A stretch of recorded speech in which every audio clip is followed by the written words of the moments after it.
एक गुरु अपने शिष्य के साथ कहीं जा रहे थे। चलते चलते उन्हें प्यास लगी तो वे दोनों एक खेत के पास जाकर रुक गए। खेत की हालत देखकर लगता था कि खेत का मालिक खेत पर जरा भी ध्यान नहीं देता है। उन्होंने देखा खेत में एक घर भी है। दोनों जाकर दरवाजा खटखटाते हैं। घर में से एक आदमी, उसकी पत्नी और 2 बच्चे बाहर आते हैं। सभी ने फटे पुराने कपड़े पहने हुए होते हैं। गुरु कहते हैं, क्या हमें पानी मिल सकता है? काफी प्यास लगी हुई है। वो व्यक्ति उन्हें पानी लाकर देता है। फिर गुरु कहते हैं, आपका खेत इतना अच्छा है, लेकिन इसमें कोई भी फसल क्यों नहीं बोई गई? व्यक्ति कहता है, हमारे पास एक भैंस है जो काफी दूध देती है, जिसे बेचकर और पीकर हमारा गुजारा हो जाता है, इसलिए बेवजह खेती क्यों करूं? गुरु कहते हैं, क्या हम आज की रात यहां रुक सकते हैं? कल सुबह होते ही हम यहां से निकल जाएंगे। व्यक्ति कहता है, ठीक है, आप यहां रुक सकते हैं। आधी रात होते ही गुरु अपने शिष्य से कहते हैं, उठो, हमें अभी के अभी यहां से निकलना है, लेकिन जाने से पहले हम इस व्यक्ति की भैंस को पहाड़ से गिराकर मार देंगे। यह सुनकर शिष्य को काफी बुरा, लेकिन वो अपने गुरु की बात टाल नहीं पाया। वे दोनों रातों रात भैंस को मारकर वहां से भाग जाते हैं। 10 वर्ष बाद जब शिष्य अपनी शिक्षा पूरी कर लेता है, तब वो सोचता है, क्यों ना अपनी गलती को सुधारा जाए, उस आदमी के पास वापस जाकर उसकी मदद की जाए। शिष्य उसी गांव, उसी जगह वापस जाता है और देखता है वहां के सारे खेतों में दूर दूर तक काफी फल लगे हुए हैं और वहां एक बहुत बड़ा घर भी है। शिष्य को लगता है शायद वो आदमी सब कुछ बेच के यहां से जा चुका होगा। शिष्य वहां से वापस जाने लगता है। तभी वहां घर के आगे एक कार आकर रुकती है। कार में से वही व्यक्ति बाहर आता है जिससे शिष्य 10 साल पहले मिला था। शिष्य उसके पास जाकर कहता, आपने मुझे पहचाना? मैं 10 साल पहले आपसे मिला था। व्यक्ति कहता है, हां, उस दिन को मैं कैसे भूल सकता हूं। शिष्य कहता है, आप तो बहुत गरीब थे, आखिर आप इतने अमीर कैसे बने? व्यक्ति कहता है, क्या बताऊं, आपके जाने के बाद मेरी भैंस की मौत हो गई। मैं कुछ दिन काफी दुखी रहा, परेशान रहने लगा, लेकिन जीवन जीने के लिए कुछ तो करना ही था। मैं लकड़ियां काट कर बेचने लगा, जिससे कुछ पैसे आए तो मैंने खेत की बुआई कर दी। फिर उससे और पैसे आए तो मैंने सारी जगह खरीद ली और फलों की बुआई करवा दी, और आज मैं आसपास के इलाकों में फलों का सबसे बड़ा व्यापारी हूं और मेरे पास लाखों रुपए हैं। अगर उस दिन भैंस की मात नहीं हुई होती तो आज मैं इतना सफल नहीं हुआ होता। दोस्तों, इस कहानी से यह साफ पता चलता है कि जीवन में हर परेशानी आपके लिए एक बड़ा मौका लेकर आती है। अगर अभी आपके जीवन में परेशानी आई है तो यकीन मानो एक बहुत बड़ी सफलता भी अपने साथ लेकर आई है। यकीन मानिए, बुरे वक्त में आपने हिम्मत नहीं हारी तो आने वाले समय में आप बेहद सफल होने वाले हैं। अमेरिका में एक कैदी को मौत की सजा सुनाई गई। वैज्ञानिकों ने सरकार से कहा, हम इस व्यक्ति पर प्रयोग करना चाहते हैं। उस कैदी को बताया गया, तुम्हें मौत एक जहरीले सांप से कटवा कर दी जाएगी। उस व्यक्ति की आंखों पर एक पट्टी बांध दी गई और कुर्सी से उसे बांध दिया गया और सांप की जगह उसे 2 सेफ्टी पिन चुभाई गई और कैदी की कुछ ही सेकंड में मौत हो गई। और जब उस कैदी का पोस्टमार्टम करवाया गया तो उसके शरीर में सांप के जहर के समान जहर पाया गया। अब ये जहर कहां से आया? ये जहर उसके मन ने ही बनाया था। आपके हर सोच, चाहे वो सकारात्मक हो या नकारात्मक, आपके शरीर में एक एनर्जी बनाते हैं। उसी एनर्जी के हिसाब से आपका शरीर काम करता है। किसी व्यक्ति की 75% बीमारियों की वजह उसके नकारात्मक विचार होते हैं। आप जैसा अपने आप को मानोगे, आप वैसे ही बनते चले जाओगे। एक राज्य के राजा ने अपनी बढ़ती उम्र को देखकर यह फैसला किया कि वह राजपाट से संन्यास ले लेगा, परंतु उसका कोई पुत्र नहीं था जिसे वह राज्य सौंपकर जिम्मेदारी से मुक्त होता। राजा की एक पुत्री थी जिसकी विवाह की योजना भी राजा को बनानी थी। इसलिए उसने मंत्रियों को बुलवाया और कहा कि कल प्रातः जो भी व्यक्ति सबसे पहले इस नगर में प्रवेश करेगा उसे यहाँ का राजा नियुक्त किया जाएगा और मेरी पुत्री का विवाह भी उसी के साथ कर दिया जाएगा। अगले दिन राज्य के सैनिक फटेहाल कपड़े पहने एक युवक को ले आए और उसका राज्याभिषेक किया गया। राजा अपनी पुत्री का विवाह उस युवक के साथ करके जिम्मेदारियों को सौंपकर स्वयं वन प्रस्थान कर गए। धीरे धीरे समय बीतता गया और उस युवक ने राज्य की बागडोर संभाल ली और एक अच्छे राजा की तरह राज्य की सेवा में लग गया।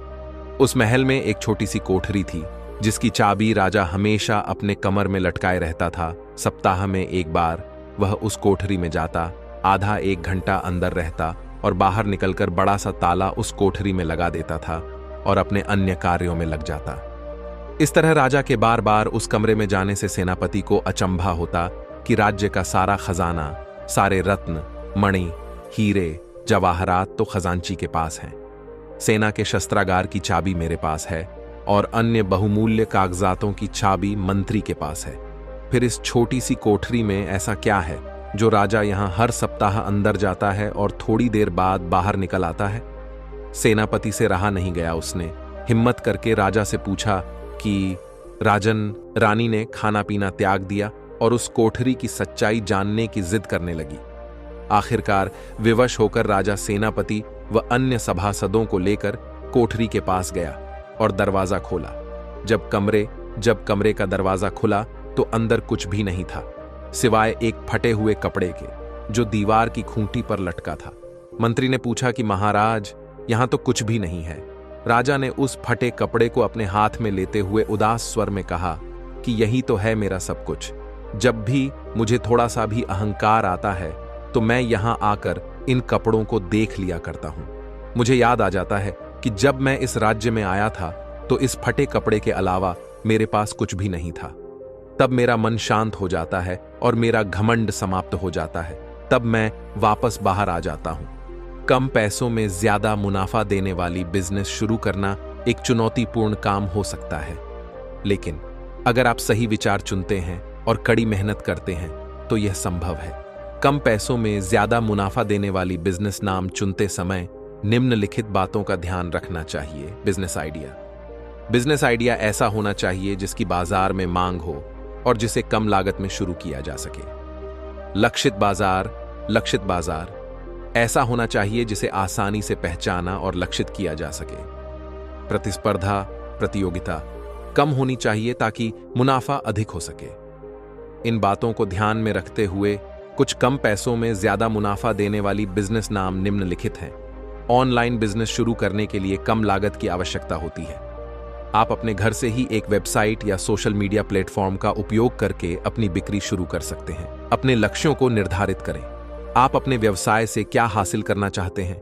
क्या आप अधिक पैसा कमाना चाहते हैं, एक करियर बनाना चाहते हैं या बस अपना शौक साझा करना चाहते हैं? अपने प्रोडक्ट या सर्विसेज को चुनें। आप क्या बेचना या प्रदान करना चाहते हैं? यह एक उत्पाद, सेवा या दोनों हो सकता है। अपने लक्षित दर्शकों को जानें। आप किन लोगों को बेचना चाहते हैं? उनकी उम्र, लिंग, रुचियां और आवश्यकताएं क्या हैं? एक ऑनलाइन उपस्थिति बनाएं। एक वेबसाइट, सोशल मीडिया पेज और अन्य ऑनलाइन संसाधन बनाएं जो आपके व्यवसाय को बढ़ावा देने में मदद करेंगे। बिक्री करें। अपनी वेबसाइट, सोशल मीडिया और अन्य चैनलों के माध्यम से ग्राहकों तक पहुंचे।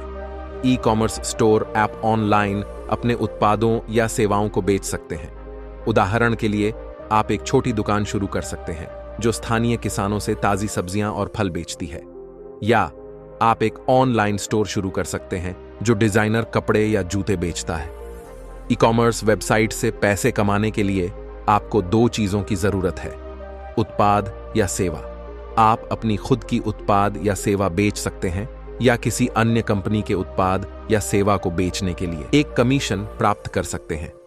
ग्राहक, आपको उन लोगों को खोजने की जरूरत है जो आपके उत्पाद या सेवा को खरीदना चाहते हैं। संक्षेप में, आप अपनी खुद की उत्पाद या सेवाएं बेचकर, किसी अन्य कंपनी के उत्पाद या सेवा को बेचकर या अपनी वेबसाइट पर विज्ञापन चलाकर ई कॉमर्स वेबसाइट से पैसा कमा सकते हैं। ई कॉमर्स वेबसाइट से पैसे कमाने के लिए आपको एक उत्पाद या सेवा बेचनी है और लोगों को उसे खरीदने के लिए राजी करना है। ब्लॉगिंग, आप अपने ज्ञान या अनुभव के आधार पर एक ब्लॉग शुरू कर सकते हैं और विज्ञापन या उत्पाद संबद्धता के माध्यम से पैसे कमा सकते हैं। उदाहरण के लिए, आप एक ब्लॉग शुरू कर सकते हैं जो यात्रा के बारे में है और यात्रा कंपनियों से विज्ञापन प्राप्त कर सकते हैं, या आप एक ब्लॉग शुरू कर सकते हैं जो खाना पकाने के बारे में है और रसोई उपकरणों की कंपनियों से संबद्धता प्राप्त कर सकते हैं। ब्लॉगिंग के कई तरीके हैं जिनसे आप पैसा कमा सकते हैं। कुछ सबसे आम तरीके हैं: विज्ञापन ब्लॉगिंग से पैसा कमाने का सबसे आम तरीका है। आप अपने ब्लॉग पर विज्ञापन स्थान बेच सकते हैं या विज्ञापन दाताओं के साथ भागीदारी कर सकते हैं। प्रेरित विपणन में आप अपने पाठकों को अन्य उत्पादों या सेवाओं को खरीदने के लिए प्रोत्साहित करते हैं।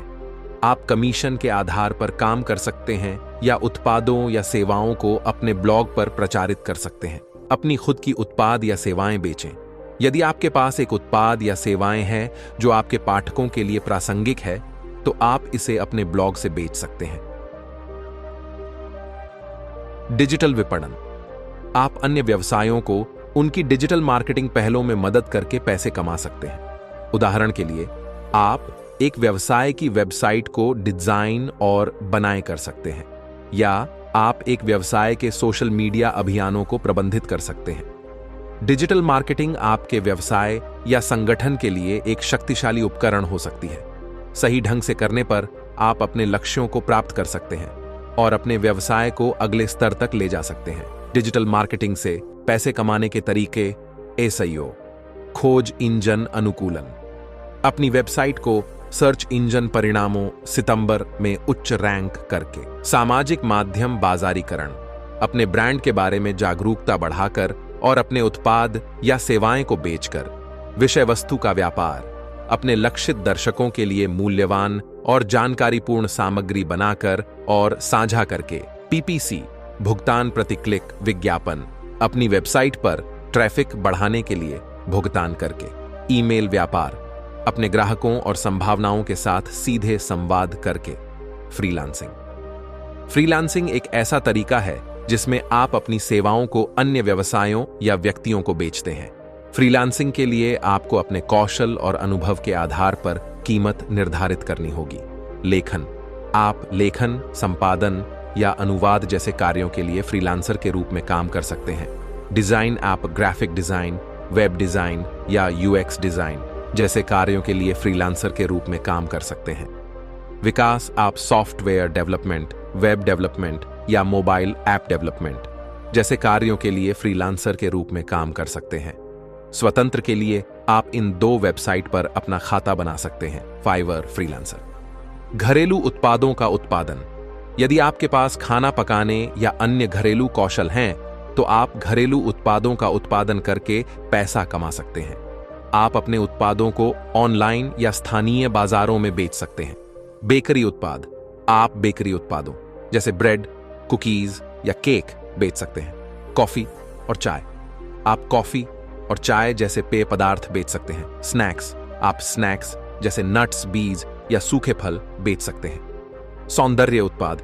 आप सौंदर्य उत्पाद जैसे साबुन, लोशन या फेस मास्क बना सकते हैं और बेच सकते हैं।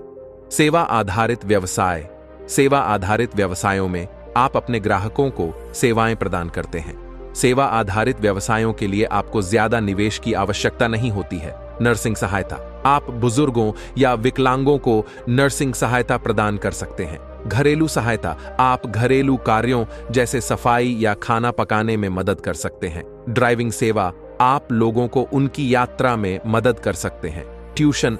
आप छात्रों को विषयों में ट्यूशन दे सकते हैं। इनके अलावा आप अपने क्षेत्र के लिए विशिष्ट विचारों पर भी विचार कर सकते हैं। कम पैसों में ज्यादा मुनाफा कमाना मुश्किल हो सकता है, लेकिन यह असंभव नहीं है। सही विचार चुनने और कड़ी मेहनत करने से आप सफलता प्राप्त कर सकते हैं।